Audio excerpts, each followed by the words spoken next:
Salah satu akibat gagal bayar di aplikasi pinjaman online adalah Slik OJK kalian akan tertulis kredit macet atau mungkin biasa orang sebut blacklist BI checking.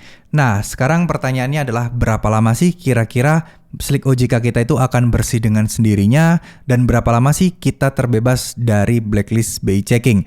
Nah, di video kali ini kita akan bahas nih karena banyak juga rumor-rumor di luaran sana yang mengatakan bahwa Slik OJK kita itu akan bersih setelah 2 tahun galbay, setelah mungkin 3 tahun, 5 tahun dan lain sebagainya. Jadi akan ada pemutihan Slik OJK, pemutihan BI checking dan lain sebagainya. Bener nggak sih hal itu? Jawaban saya menurut saya pribadi berdasarkan pengalaman saya itu tidak mungkin ya. Kenapa? Karena sekalinya kalian masuk Slik OJK, itu kalau teman-teman tidak bayar, itu tetap akan termasuk nyangkut di sana. Hal ini juga dibuktikan bahwa bahkan ada tanggungan 20.000 saja, itu orang yang akan mengajukan KPR rumah itu tidak bisa loh, ditolak loh. Karena harus menyelesaikan tagihan 20.000 itu. Padahal 20.000 itu kejadian-kejadian atau utang yang dilakukan 5-6 tahun ke belakang. Ini benar-benar pengalaman real dari teman saya ya teman-teman.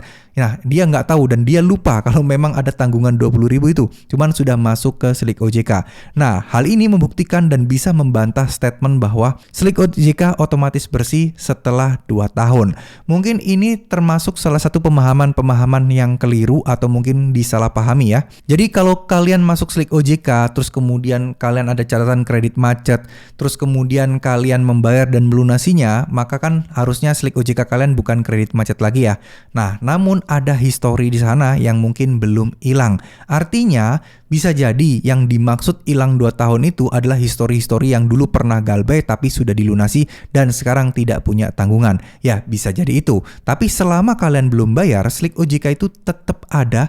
BI checking kalian akan terus bermasalah dan akan di blacklist BI checking kalau teman-teman belum membayarnya. Nah, ini bukan berarti saya menakut-nakuti kalian ya, tapi ya memang begitulah adanya dan begitulah kenyataannya. Tapi ya siapa sih kalau dipikir-pikir ya teman-teman mau untuk Slik OJK-nya terus-terusan bermasalah jika memang kalian tidak pengen ada dalam tanda kutip kecacatan di sana, tentu saja teman-teman harus segera membayar.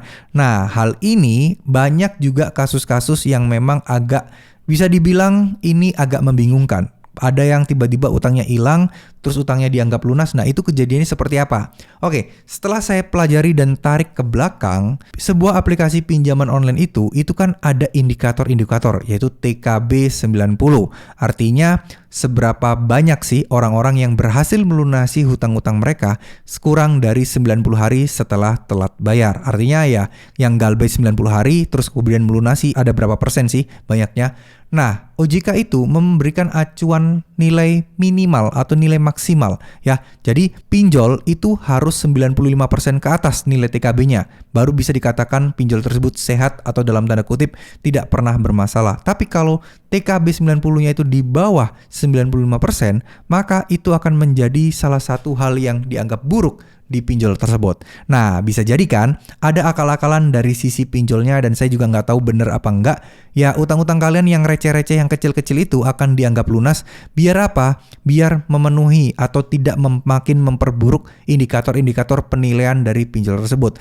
Bayangkan, kalian utang mungkin 200.000, 300.000 kalau masih terus-terusan dianggap galbay, kan mending dia rugi ya. Mending pinjol itu rugi dibandingkan akan merusak indikator atau parameter kalian. Ya, bisa jadi seperti itu. Mudah-mudahan aja ada seperti itulah ya. Karena biar teman-teman juga utangnya bisa otomatis lunas, bisa langsung lunas. Tapi balik lagi ya, kita tidak bisa berharap hal-hal seperti itu terjadi karena sebenarnya seperti itu kan kayak tindakan kecurangan ya yang ditujukan untuk memperbaiki laporan atau histori. Ya, ini juga masih belum pasti, kita tidak pernah tahu, banyak berbagai macam aspek kemungkinan-kemungkinan, tapi beneran deh nggak akan hilang otomatis hutang-hutang kalian di Slik OJK kecuali teman-teman membayarnya. Teman-teman bisa coba tanyakan ke bank, teman-teman bisa tanyakan ke orang-orang yang mungkin ya kalian anggap percaya, silahkan tanyakan dan kalian pasti akan tahu jawabannya seperti apa. Terima kasih, mohon maaf jika ada salah kata. Wassalamualaikum warahmatullahi wabarakatuh.